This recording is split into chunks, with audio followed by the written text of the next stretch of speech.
সময় চলে যায়, মানুষ চলে যায়, মানুষের স্মৃতি থেকে যায়, মানুষের কর্ম থেকে যায়। বন্ধুরা, আমরা আপনাদেরকে নিয়ে এসেছি মাগুরা জেলার শ্রীপুর উপজেলাধীন কাজলি গ্রামে। গ্রামটি সবদালপুর ইউনিয়নের একটি গ্রাম। এই গ্রামে অনেক ঐতিহ্যের মাঝে আমরা যেখানে বসে আছি, পিছনেই একটি পুকুর দেখতে পাচ্ছেন। এই পুকুরটি সাধারণ কোনো পুকুর না। এই পুকুরটি সেই ইংরেজ আমল বলি আর ব্রিটিশ পিরিয়ড বলি বা ব্রিটিশ আমল বলি, সেই সময়ের একটি পুকুর। এই পুকুরটি খনন করেছিলেন তৎকালীন জমিদার যে প্রথা ছিল, সেই জমিদারি প্রথার জমিদাররা। এখন সেই জমিদার নেই, জমিদারিও নাই, কিন্তু তার সম্পদ ওই যে এক পুরুষে গড়ে ধন, এক পুরুষে খায়, এক পুরুষ এসে দেখে খাওয়ার কিছু নাই। তো যারা জমিদার ছিলেন সেই সমস্ত জমিদার এখন নাই, কিন্তু তাদের সেই খনন করা পুকুর রয়ে গেছে, তাদের সম্পদ রয়ে গেছে, তাদের জমি রয়ে গেছে, তাদের স্মৃতি রয়ে গেছে, কিন্তু তারা নাই। এখন ভোগ করছে অন্য কোনো প্রজন্ম। তো এখন আমরা বসে আছি এই অঞ্চলের একজন বিশিষ্ট শিক্ষাবিদ এবং বীর মুক্তিযোদ্ধা, যিনি 1965 সালে পাকিস্তান ভারত যুদ্ধে অংশগ্রহণ করেছিলেন এবং 1971 সালে বাংলাদেশের মুক্তিযুদ্ধে যিনি অংশগ্রহণ করেছিলেন এবং নেতৃত্বও দিয়েছিলেন, মোল্লা মতিয়ার রহমান। তার কাছে জানতে চাইব যে এই যে জমিদার, এই জমিদাররা আপনি আপনার বাবার কাছ থেকে কিভাবে শুনেছেন? তারা কেমন ছিল? তারা কি অত্যাচারী ছিল নাকি তারা দানশীল ছিল? তাদের সহায় সম্পদ কোথায় কোথায় ছিল, সেই সম্বন্ধে যদি আমাদের কিছু জানাতেন। এই জমিদারদের সর্বশেষ প্রজন্ম বিমল বিহারী রায়, তার সঙ্গে চলেছি, কথা বলেছি, একসঙ্গে চা নাস্তাও খেয়েছি তার বাড়িতে। তবে তার বাবা বিপিন বিহারী রায় যখন ছিলেন সেই সময় এবং তার পরবর্তী সময়ে সাধারণত মুসলমানদের খুব একটা বসার ভালো ব্যবস্থা তারা করতেন না। ওই শালা থাকতো বারান্দায়, সেখানে বসতে দিতেন। অল্প কিছু লোক, যেমন আমাদের পূর্বপুরুষেরা আনেস মোল্লা, তাসির মোল্লা, তুয়াজুদ্দিন মোল্লা, এরাও যেহেতু কাছাকাছি যোদ্ধার, তাদেরকে সসম্মানে বসার ব্যবস্থা করতেন, চাও খাওয়াতেন। কিন্তু সাধারণ মানুষের উপরে কখনো খাজনা আদায়ের জন্য অত্যাচারও করেছেন, ভালোও পেশেছেন, সবাইকে নিয়ে চলার চেষ্টাও করেছেন।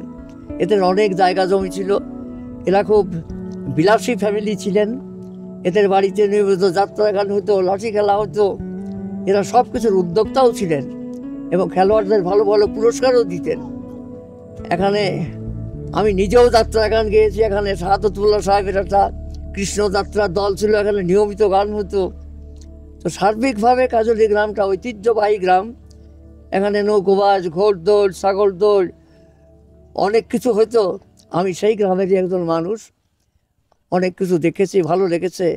এখন মানে পড়ন্ত জীবনের শেষ বেলায় 85 বছর বয়স শেষ হতে চলল, শরীরে শক্তি নাই, সামর্থ্য নাই। এখন মনেই হয় না যে আমরা মুক্তিযোদ্ধা ছিলাম, হ্যান করেছি, ত্যান করেছি। হাঁটতে গেলে পাক খেয়ে পড়ে যাই। তো যাই হোক, দয়া করে উনি এসছেন। এই জমিদাররা কত সালের দিকে এই বাংলাদেশ ছেড়ে চলে যায় না? 1965 সালে, 1965 সালের দিকে। 1965 সালে যে চলে গেলেন, এই এখন কাদের কাছে এই জমি এটা বিক্রি করেছেন? আমার আপন মামাতো ভাই মোল্লা আব্দুল ওহাব, নেভিতে চাকরি করতেন, তাদের কাছে। এবং তাদের আর যারা আছে ভাই ভাতিজা, সবাই মিলে জায়গা কিনে এনেছেন, এখন তারা বসবাস করতেছে। এই জমিদারদের কোন কোন এলাকায় জমিদারি? এই জমিদারদের শুধু সবদালপুর ইউনিয়নে নয়, বাইরেও কিছু জমি জমায়েত ছিল। এই জমিদার বাড়িটি কতটুকু জায়গার উপরে প্রতিষ্ঠিত? 10 একর জমির উপরে তো বটেই। মানে এখন এই পুকুর আছে আর সেই বাড়ির কোনো ধ্বংসাবশেষ কিচ্ছু নাই? মানে তাদের সেই পরিত্যক্ত বাড়িটা কিনেছে, তাই আছে। এখন ধ্বংসাবশেষ আর দেখার মতো নাই, পরিত্যক্ত বাড়ি নাই। আচ্ছা, তারপরেও যেখানে সেই ভবনটি গড়ে উঠেছে, আমরা সেই ভবনটির কাছে আপনাদের নিয়ে যাব।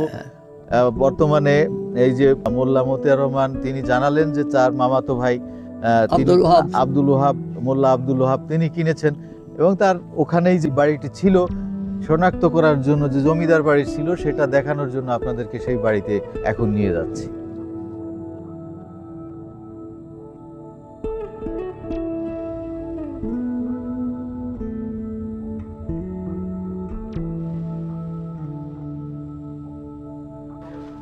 বন্ধুরা, এই যে গেট দিয়ে আমরা প্রবেশ করলাম, এই গেটটি হলো সেই জমিদার বিপিন বিহারী রায়ের বাড়ির যে গেট।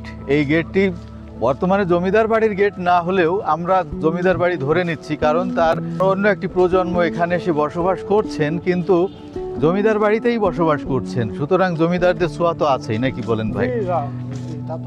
জমিদারের ছোঁয়া রয়েছে, জমিদারির স্মৃতি রয়েছে, সব কিছু রয়েছে, শুধু ভবন পরিবর্তন হয়েছে, কিন্তু জমি তো রয়েই গেছে। এই জমি তো কেউ নিয়ে যেতে পারবে না। সুতরাং আমরা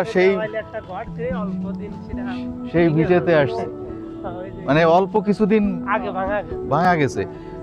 বন্ধুরা, এই যে আমার সাথে দুই ভাই রয়েছেন, আমাদেরকে নিয়ে যাচ্ছেন। বছর 4 আগে এই বাড়িটি ভেঙে ফেলা হয়েছে এবং এখানে যে স্মৃতি ছিল সেই স্মৃতিটুকু এখন আর নেই। এখন এখানে যে অন্যান্য বাড়ি রয়েছে সেই বাড়িতে আমরা ঢুকছি। এটি জমিদারদের বাড়ির অংশ। এই যে এখানে সুন্দর একটি ভবন তৈরি করা হয়েছে। মোল্লা মতিয়ার রহমান উনি জানিয়েছিলেন রায় অনেক সহায় সম্পত্তির মালিক। এই যে জমিদারের সেই ইন্দারা রয়ে গেছে, এটা স্মৃতিচিহ্ন বলতে এটাই রয়েছে। আর কিছু এখানে কি আছে পুরনো আমলের সেই কোনো স্মৃতি কি আছে? সে পুরনো ইট নাই, পুরনো ইট সুরকি নাই, কিছুই নাই,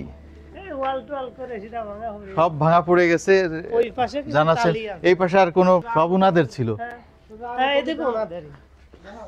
এই যে যা কিছু দেখছেন সব সেই জমিদার বিপিন বিহারী রায়ের সহায় সম্পত্তি। সব কিছু আমরা আপনাদেরকে দেখাচ্ছি। এই যে সব জায়গা দিয়ে ঘর ছিল।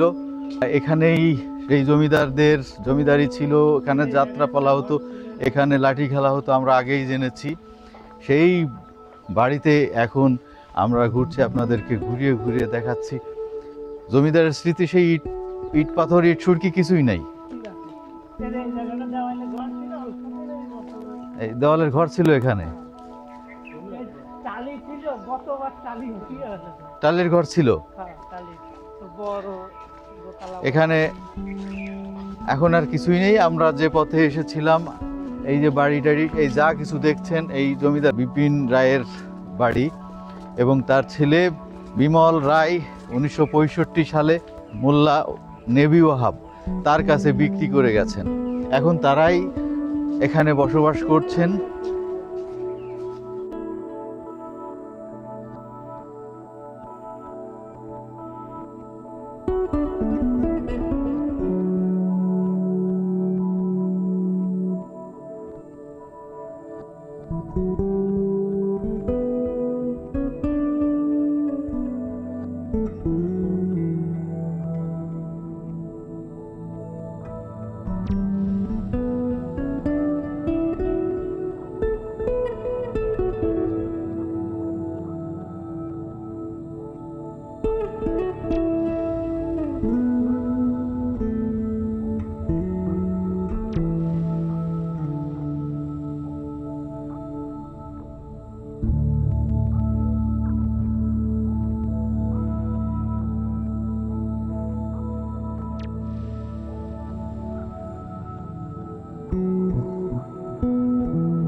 এখানে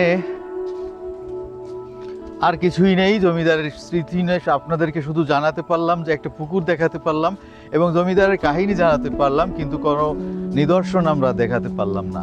তো আমরা জেনেছি যে এই জমিদারদের কোনো স্মৃতি বা অবদান কিছু করছে ওই জমিদাররা, জমিদাররা কোনো সেই প্রতিষ্ঠান বা অবকাঠামো এরকম কিছুই রেখে যান? আচ্ছা এই মসজিদটা দেখে চলে যাই। আচ্ছা।